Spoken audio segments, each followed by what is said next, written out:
Listeners, let's speak with Sark. Let's speak with King Sark. Oh, okay. That's very important. Sark, good morning and thank you very much for joining us. How are you? Good morning, Mr. Andy. God bless you. Everything is fine. Pacho de pana me mediayo. Ade. So nim tokwana me no bekunu, you are aware. Pacho. Okay. I'll call you after the show. But congratulations, Charlie. Thank you. Wicked. Thank you. You made us proud yesterday. I mean, you've always made us proud, but I mean, yesterday the news I was getting, I was trying to get on to the website to watch it. I tried so hard, I couldn't get it. I quickly reached out to Mensa, and he was telling me that, Charlie, the site is down. I'm like, site is down. Say how? Yeah. When you heard that, how was the feeling? Yeah, so it was mixed emotions. First off, it taught me a lot that we definitely did not anticipate. It taught me a lot that people genuinely care. Going on a new platform that they are not used to just because of this show. Because normally when you have the numbers on YouTube, Facebook, or any other platform that's already known, it's expected because people know. So there's the possibility that you will hit certain numbers, but to introduce a whole new platform that people are not used to, and for that amount of people that went on there. So the crash definitely taught me something. So it's something that we could be happy about. But at the same time, I wanted the people to have that initial feeling of streaming for the first time, that exclusivity. So I felt disappointed that we put up a show like that and then they couldn't have that first-hand viewing, and then they had to be replayed back again for them. But all the same, I would say the positive side is good because it tells me a lot and my team that, listen, we can't be joking. We can't be joking around. We have serious numbers and people that genuinely care.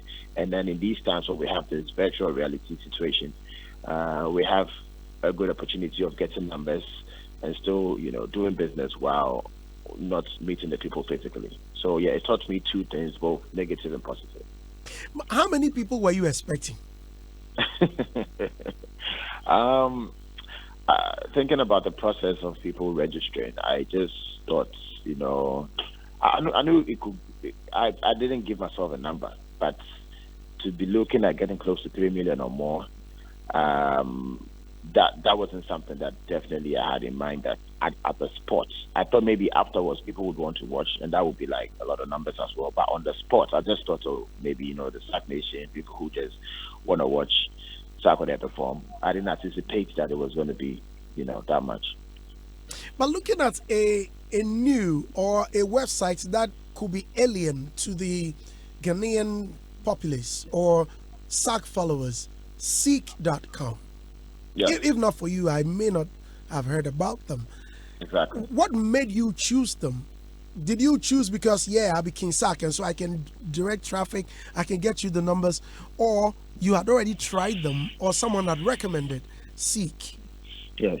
So Seek is, to me, I think is a brand way closer to me than just, something that I just chanced upon. So the owner of Seek, the CEO of Seek is a Ghanaian lady. I connected with them. We did a couple of, projects. They worked on some of my videos, but I was more like they sponsoring the video. So I built a relationship with them, and then I got on the platform and I realized, this is like the future. They had the idea. I don't know if they had a tip of if COVID was going to happen, but they were built to face situations like this. So then I genuinely loved it, and then I watched other performances on it. I think Ziggy Marley was the last one that I watched, and I think it went smoothly. I was able to stream, so I felt it was a good platform to do my Black Love concert. So, and then moving forward, get my numbers on there, and then because the platform allows you to pay to watch, and that's a great platform if you are planning to do pay-per-view or something after. So it was definitely a platform that gave me the idea of what I needed, especially in these times. And that is why I trusted it. But to think, to project the numbers that happened yesterday, trust me, that one skipped me and the team. So if they had already projected the likes of Ziggy Marley and other big acts or world-class acts, and Sark, your followers didn't.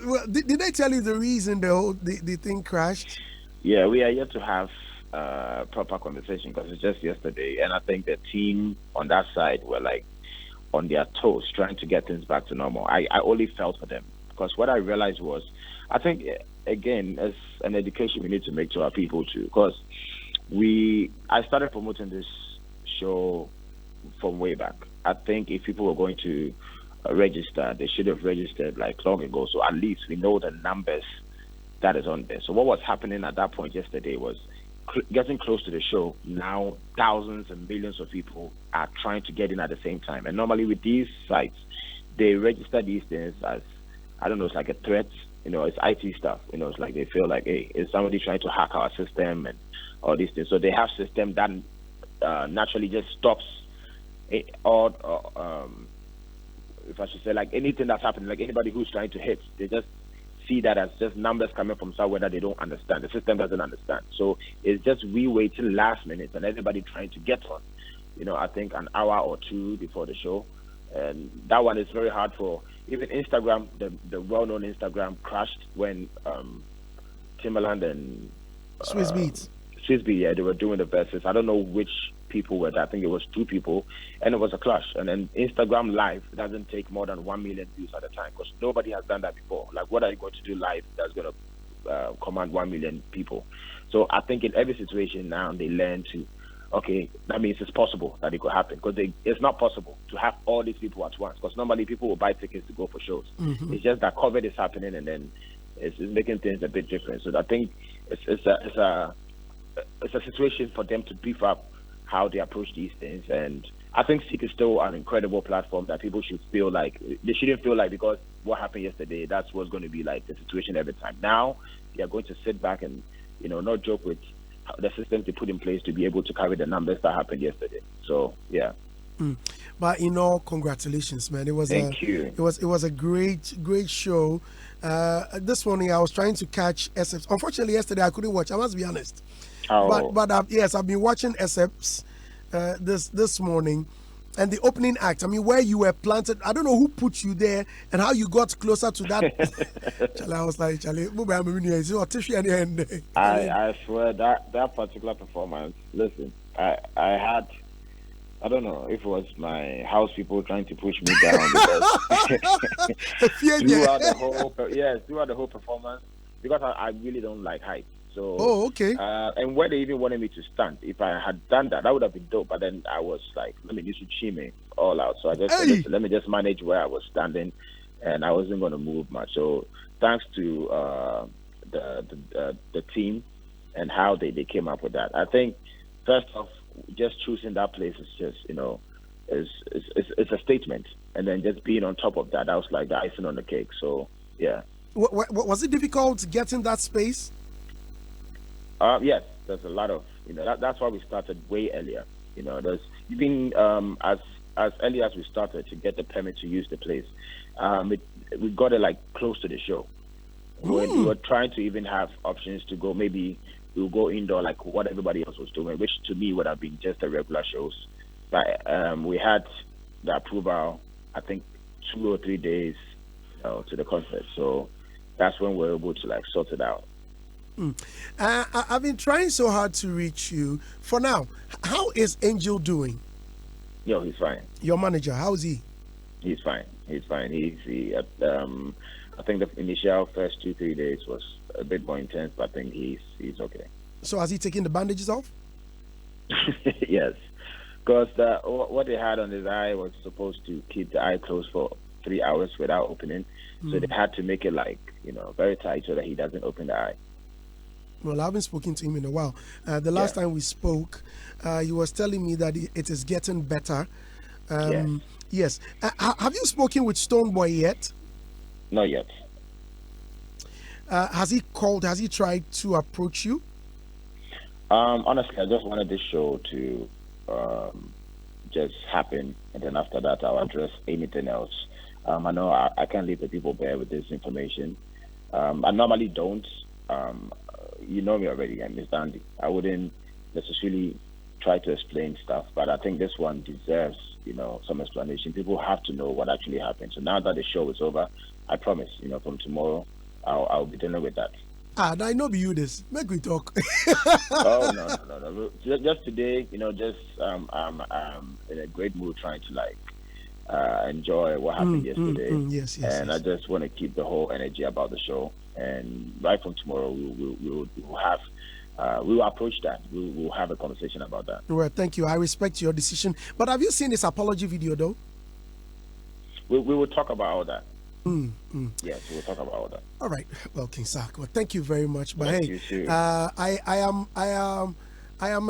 Look, I was totally overwhelmed when I saw it. But who brought that idea to put you around the arc, the independent arc, that black star? Who brought that idea?